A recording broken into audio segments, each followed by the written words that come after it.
Млади си имаме ние кои што сакаат да се грижат за еколошката состојба во нашата земја, но си имаме и млади доктори кои ќе се грижат и за нашето здравје. Добро утро и велам на Надица, доктор Надица Божиновска, ендокринолог. Добро ни дојде во Добро утро секое утро. Добро утро, ви благодарам на поканата, ми представува задоволство, тебе за прв пат ќе имам шанса да гостувам во вашата телевизија. Драго ми е што е така и ќе говориме на тема која во, не знам точно да кажеме години и така натака, меѓутоа оваа болест за жал е се позастапена кај луѓето, а тоа е народски кажано шеќерот, а медицински кажано дијабетот. Ги имаме повеќе типови и јас пред да започнеме со разговорот со оглед на тоа дека знам дека многу луѓе се соочуваат со оваа проблематика, со оваа болест да кажеме, би ги поканила еве доколку имаат и прашање до тебе и се соочуваат со нешто такво, може да се посоветуваат или да се консултираат, се едно како и да е. Пред се, значи, добре ни дојде и ќе говориме за ендокринолошките заболувања. Што е ендокринолошко заболување и зошто е терминот ендокринолог, каде што не ни се совпаѓа со дијабет? За зборовите, зборам народски. Да, ендокринологија е всушност збор составен од два заседни збора, ендокрино и логија, логија за наука, ендокрино за внатрешно злачење. Значи тоа е наука која што се бави со злидите со внатрешно злачење и нивните нарушувања. Така. Дијабетот е заболување, ендокрино заболување, всушност на панкреасот. Значи спаѓа во тоа. Да, дефинитивно. Меѓутоа, заради неговата масовност, во светот во некои предели дури е поделена ендокринологија и дијабетологија, меѓутоа ендокринолозите се оние кои што го третираат дијабетесот. Затоа што, како што кажав, нели спаѓа во тие ендокрини нарушувања, односно нарушување на функцијата на панкреасот. Многу ме интересира, еве, со оглед на тоа дека си млада докторка пред се, зошто се одлучи за оваа област од медицината?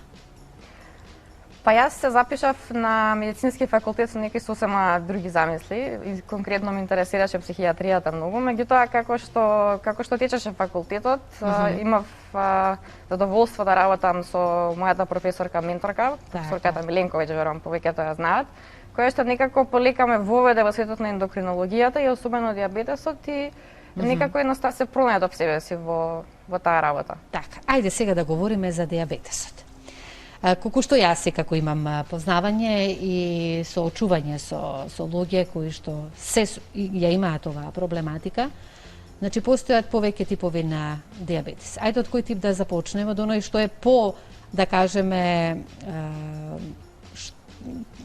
послаб тип, не е од оние кои со инсулин се, туку се на пилули, едноставно кој што може да се реши проблемот на таков начин. Значи постојат повеќе типови, а ти си тука ќе ни ги објасниш, а потоа ќе ги раздлабочиме подетално. Да, значи дијабетесот како дијабетес, само да ве коригирам, не постои послаб или појак тип, знам дека тоа е генерално замислата кај народот, пошто некако постои некоја фобија од инсулинската терапија и свесна сум секој ден да работам со тоа, меѓутоа еве ќе се обидеме денеска заедно со вас да ги изрушиме тие бариери. Во главно постојат три главни типови на дијабетес кои што се најмногу застапени и мислам најмногу познати по меѓународот. Оној првиот тип 1 дијабетес кој што значува речиси целосен недостаток на инсулинска секреција, најчесто се јавува кај помладата возраст, во детска возраст. Се јавува заради некои автоимуни причинители. Меѓутоа е познато дека постои една латентна форма која што може да се јави и во подоцнешната возраст. Таа е една, како да речам, суптип кој што не е познат на нас лекарите. Овој вид на дијабетес има потреба од инсулинска терапија, исклучиво инсулинска терапија, затоа што тука, да речам, проблемот се јавува само во инсулинската секреција. Овие деца, овие индивидуи имаат потреба од инсулинска терапија до крајот на нивниот живот, меѓутоа доколку соработуваат, тие се адаптираат, едноставно прават имитација на нивниот панкреас, на природниот панкреас, се обидуваат да го заменат со тие инсулински дози, доколку има соработка, тие индивидуи имаат здрав живот до крајот на нивниот живот. Така, значи да разграничиме и да, еве, секако да, јас како што кажав, знам многу луѓе кои што исто се соочуваат со инсулинот. Инсулинот е со боцкање, значи секојдневно. Јас тука сакав едноставно да направиме разлика, затоа што постојат и оние дијабетес тип други кои не се со боцкање, туку едноставно се практикуваат на друг начин како треба да се лекува дијабетот. Меѓутоа, сепак најголемото стравување кога човек ќе дознае дека треба да се боцка во животот, представува сигурно дека еден голем шок за него, за исто така и од психијатриска, да кажеме, гледна точка, каде што и психолозите тука треба најверојатно да излезат во пресред, затоа што сепак се случува нешто што до тогаш кај пациентот, односно кај човекот не се случило. За да се боцкаш сам до крајот на животот, како што кажавте, тоа најверојатно создава многу негативни реакции на почеток. Меѓутоа, еве тука сте за да објасниме дека сепак, убаво кажавте, ве слушав добро, можеме со таков принцип на живот да живееме здрав живот до крајот на животот, долги години. Да, дефинитивно. Така. На самиот почеток многу е важна поддршката од семејството, доколку постои здрава поддршка кој што сваќа дека всушност тој инсулин кој што го примаат не е ни лек, туку е само замена за она што телото не го лачи. Значи имаме ние врвни спортисти со тип 1 дијабетес низ светот, кои што успеваат, значи чим успеваат да освојуваат златни медали на олимпијади и се слично, значи дека стварно не постојат препреки доколку стварно се сака. И да верувам дека навистина е тешко, особено на почетокот со тие постојани потреби од мерења, со постојана апликација на инсулин, меѓутоа со правилната поддршка од семејството и со поминување на тие одредени фази на прифаќање на самата идеја дека постои тип 1 дијабетес, мислам дека се постигнуваат многу добри резултати. Би сакала тука да напоменеме и еве уште еднаш јас ќе поканам доколку сакаат гледачите да се јават и да побараат совет од вас како ендокринолог, слободно можете да не се јавите, имаме време за вас. Она што би сакала да знам, кои се симптомите за овој дијабет? Вообичаено кај тип 1 оваа слика се случува нагло, може да забележат дека во текот месец дена изгубиле некоја килажа, може најчесто се јавува после некоја инфекција, може да биде поблага или поинтензивна. Меѓутоа доаѓа до активирање на тие елементи кои што практично ги уништетуваат бета клетките на панкреасот кои што го лачат инсулинот. Вообичаено овие луѓе значи најначе изгубиле десетина кила за еден месец. И многу често, јас имав текот на изминатата година случаи кога доаѓаат со измерени 15-16 милимоли шеќер во крв, од нигде никаде. Значи овој вид на дијабетес се случува нагло и во денешно време не се случува да не биде препознаен, за разлика од оној другиот кој што има сосема различен тек. Па помеѓу народот е познат како скриен, меѓутоа за нас воопшто не е скриен. Така, да, кај вас докторите, да, вие веднаш препознавате, но кај нас, да, можеме да кажеме така, односно од она што јас го слушам.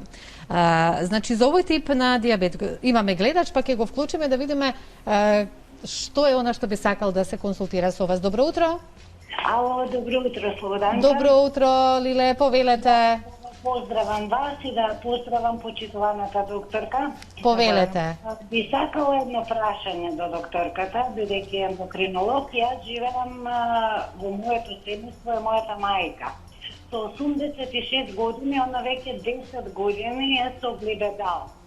Значи, таблетарна терапија прима. Последниве 2 години, што се случува кај неја? Значи, таква вариабилност на шеќерот, бидејќи нели имам апаратче, не се сомневам дека повеќето од нас го држиме, затоа што и секој треба да го има, а не дека исследуваше и јас редовно на нејзините моменти кога ќе каже црно ми е све пред очите, се препотив целата, не ми е сина добро. Значи, вариабилата иде од 1,3 до 11, па и повеќе од 11 единици. Зошто ви се јави? Знаете, докторка, што ми смета? Не може, без разлика што е жена во години, стара жена, меѓутоа еднаш годишно на контрола. Кажа ни е проблемот дека он се бори со вариабилност на шеќерот. Замислете, таа жена е подвижна. Излегува, оди да пазарува, таква е ситуацијата на моето семејство. На нејза се ослонуваме. Она во својата торбичка носи кока-кола, меѓутоа носи и вода. Тоа е во ред. Така сме и кажале, така и е кажано. А како да имам јас мир дека до одењето во продавница нема да и падне нагло шеќерот и да ми падне женава. Или нагло да и се покачи, па повторно да ги има тегобите. Значи, барем да ми објасните, таа вариабилност како може малку од малку да се удлажи. Ви благодарам однапред на одговорот. Пријатно со Верајка. Благодариме, убав ден ви посакувам. Да, повелете еве да одговориме. Да, значи ова е една ситуација со која што морам да кажам дека често се соочувам во праксата. Глибедал спаѓа во таква група на лекови кои што се наречени сулфонилуреи, кои што се многу моќни, меѓутоа тие практично со сила го тераат панкреасот да лачи повеќе инсулин. Во постарата популација, особено над 70-75 години, она што најмногу не плаши е ризикот од падот на шеќер или хипогликемија. Како што кажа гледачката, нејзината мајка доживува вредности 1, нешто милимоли на литар. Тоа се вредности кои што потенцијално можат да бидат животно загрозувачки. И кај никоја возраст, меѓутоа особено кај старата популација не сме да се ризикува со хипогликемија, поради тоа што јас би препорачала или редуцирање или сосема прекинување на таа терапија замена со друга.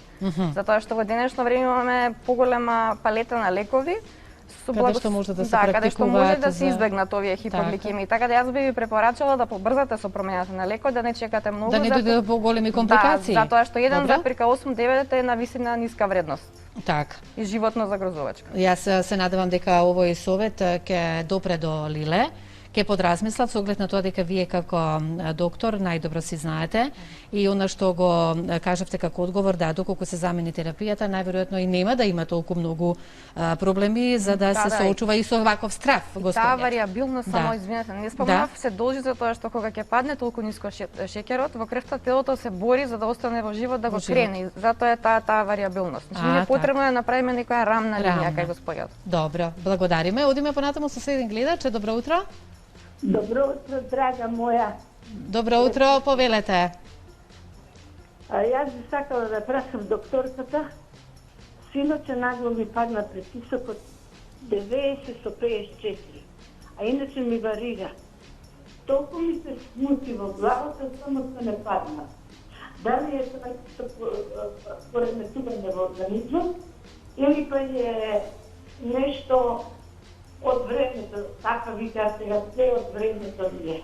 Така, но со шеќерот имате ли вие проблеми до сега? Имам така, не, 9,1 ми беше последното мерење. Добро.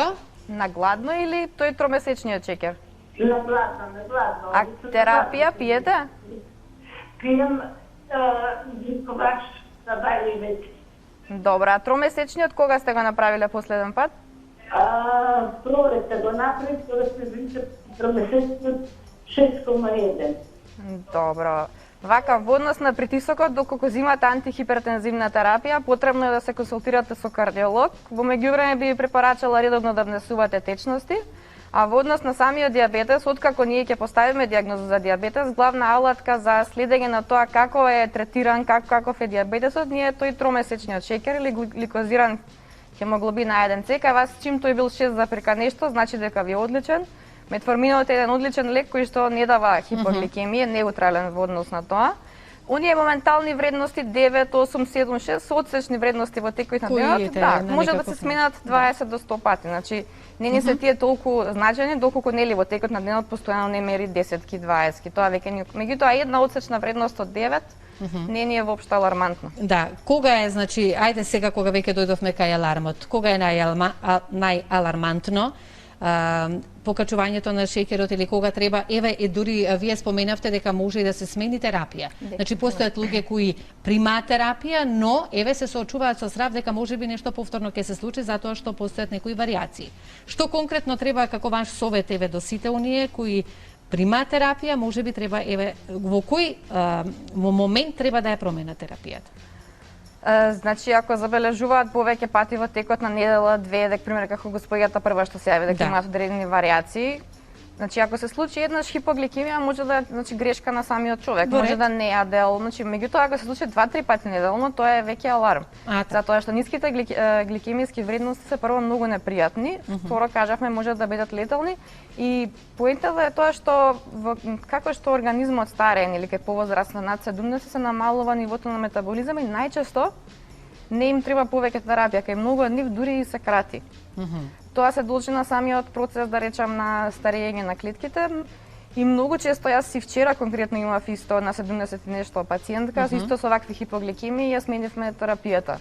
Така. Затоа што тие можат и на краткорочни и на долгорочни стадии да бидат многу опасни. Затоа да алармираме добро е. Да. Добро е што се јави господјата Лилејте, наша редовна гледачка, за да алармираме и ние и за останатите дека треба да превземат понатаму некои други конкретни мерки што се однесува за лекувањето и добро што ве имаме исто и вас. Сега, зборувавме за овој диабет тип, меѓутоа кажавме за оние кои се на таблети. Сепак постои разлика. Која е тука разликата? Па, знаете, до некаде тип 1 и тип 2 диабетес. Тип 2 диабетес е оној кој што е најзастапен. Имаат една заедничка одлика, а тоа е покаченото ниво на шеќер во крвта. Меѓутоа, патогенезата има тотално различна. Тип 1 спомнавме за што се работи. Тип 2 е една сосема поразлична, на друг начин комплексна болест, кај која што се вклучени многу генетски фактори. Она што знаеме, порано се сметало дека нели се јавува кај само кај возрастната популација, меѓутоа во денешното време со начинот на живот, за жал со исхраната се јавува веќе кај луѓе на 30-35, а сум имала шанса и да видам девојчиња, момчиња на 16-18 години веќе со тип 2 диабетес кои што се многу обезни. Порано тоа го гледавме во Америка и ни се чинеше многу како некоја далечна слика, меѓутоа веќе е реалност кај нас, да.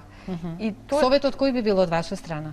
Дефинитивно превенција се состои во здрав начин на живот, тоа подразбира редовна физичка активност, значи 3 до 5 пати неделно, па барем половина час.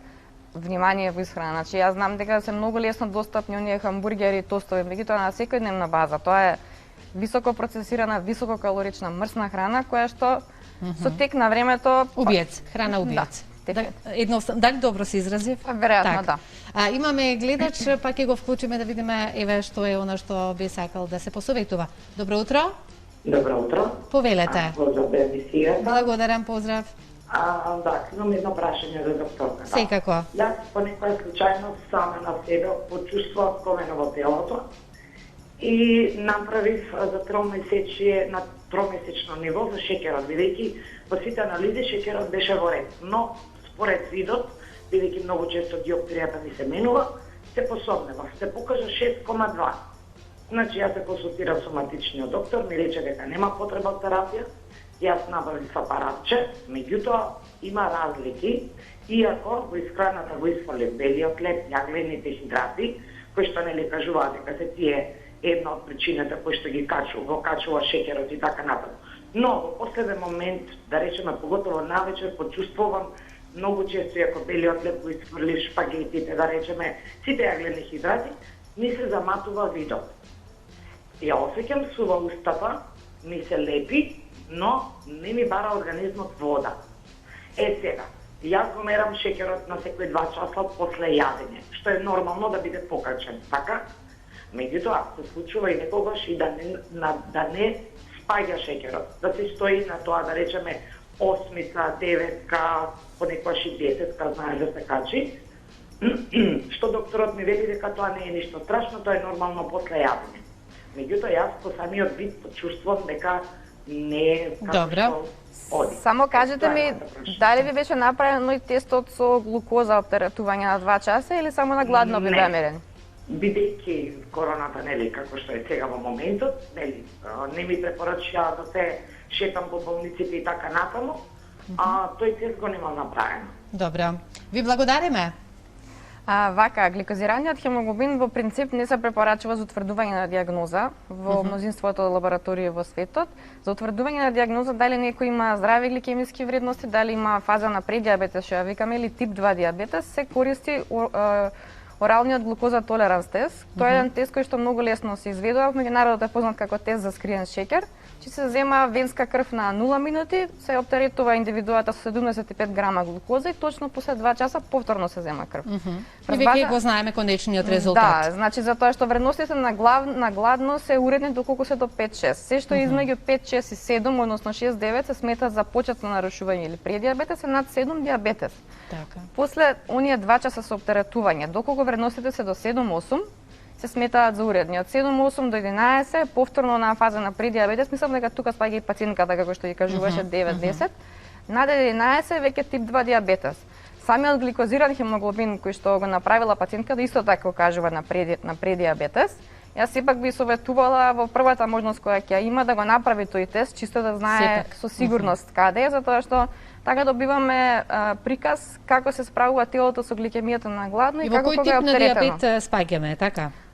Вообичаено овде Вообичаено. секогаш се работи за тип 2 дијабетес, затоа што тип 1 има, како што кажавме, многу нагла слика и многу прилично е тешко да се утне дијагнозата. Сам има и дополнителни испитувања со кои што не сакам да ги оптеретам гледачите. Меѓутоа имаат многу различна клиничка слика. Овој тип 2 дијабетес кој што го збориме, кој што е над 90% распространет во светот, представува еден глобален проблем и голем проблем во Македонија. Е многу подмолна болест. Застапен. Да, е една многу подмолна болест, затоа што во почетните фази многу често изостануваат тие симптоми, практично е невидлив, меѓутоа има некои почетни нарушувања. Дали крвната слика која ја правиме веридовно или пак нека биде апел доколку тоа и така е потребно за општа крвна слика која покажува нели референтни вредности и така натаму, што е она дали тука веќе можеме дали таа крвна слика сигнализира дека нешто се преку случува? хематолошката мислите хемоглобин не, најчесто потребно е да се направи гликемија. Значи специјално треба да направиме нешто плюс доколку чувствуваме некаква мислам дека промена. на систематските прегледи тоа редовно се прави, а не би било на одмет доколку барем 2-3 пати годишно се провери гликемија на гладно. Сепак се тоа некои рутински лабораториски анализи кои што нема како една штета ако се превземат. Меѓутоа, знаете, сепак постојат ризик фактори, една група на луѓе кои што треба да се насочи кон можеби почести испитувања. Самата пациентка кажа дека чувствува сува жето, нема зголемена потреба за вода. Јас заборавив да кажам, би препорачала колку може повеќе да внесува вода, затоа што со хидрирање, вода, чај, кафе, значи не оние газирани пијалоци. Така. Со внесување на такви течности практично ние сами го испираме и го чистиме телото, затоа што бубрезите имаат еден магичен елемент, така го викам јас во нив. Кога шеќерот ќе достигне прак од 10 милимоли во крвта, бубрезите го исфрлаат. Така да со тоа хидрирање ние му помагаме многу на нашето тело. Так, вода, почесто вода пиење. Дефинитивно. Добро, тука некаде пред самиот крај, јас навистина како што можам да забележам дека оваа тема е многу опширна, кога се работи за дијабетот и за жал, како што напоменавте, веќе и младата популација се повеќе застапен. Тип 2, да, она што е Тип 2, страшното. да, што е, меѓутоа, советите се сепак да имаме физичка активност, да внесуваме здрава храна, поготово и за дечињата да ги навикнеме барем на таков начин на живот. Ова што го слушнавме за оние кои се, да кажам, боцкаат со инсулин, од ваша страна, сепак тие може да живеат здрав живот и долг живот, без паника и така натака. Исто и со таблетите, нели, доколку се едноставно со дијабетот сепак се живее. Тоа сакам да го споменам на крај. Може да се живее многу квалитетно, така, потребни се редовни прегледи, редовни контроли со цел да се спречат евентуалните компликации, потенцијалните. А дали вие како доктор практикувате и советувате на оние кои што се соочуваат со дијабет и на здрава исхрана, се разбира, меѓутоа и со течности, чаеви и така натаму, дали може да се постигне некаков резултат? Резултат во смисол да се одржи здраво телото, секако му треба хидрација, без разлика со која болест, особено важи тоа за дијабетесот. За така. Затоа што здравата храна, здравиот начин на живот се еден голем процент од третманот на дијабетес и тие не можат да бидат заменети со ниедна фармаколошка супстанца сега за сега. Така да јас би им препорачала на сите што се под ризик, што имаат некој член во фамилијата со тип 2 дијабетес, дали се обезни физички неактивни или се над 45 години, да се хранат здраво со домашна варена храна каде што може да се контролира и нутритивната и калориската вредност, да имаат редовни оброци кои што нема да изобилуваат со многу шеќери. Не би препорачала скроз да се исфрлува шеќерот, затоа што сепак тој е потребен, пред се на мозокот за функционирање, меѓутоа мали умерени здрави количини се секогаш добре дојдени.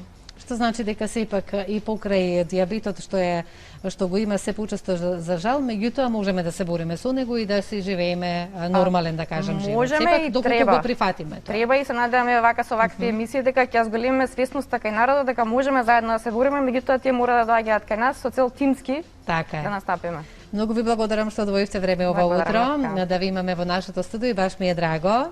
Со оглед на тоа дека кажав јас, кога вака млади луѓе се уште си ги имаме, треба да се ги чуваме и негуваме. И се гледаме повторно во следна прилика со оглед на тоа дека и самата видовте колку гледачите се заинтересирани да се посоветуваат и консултираат со вас на оваа тема. Благодарам. Благодарам.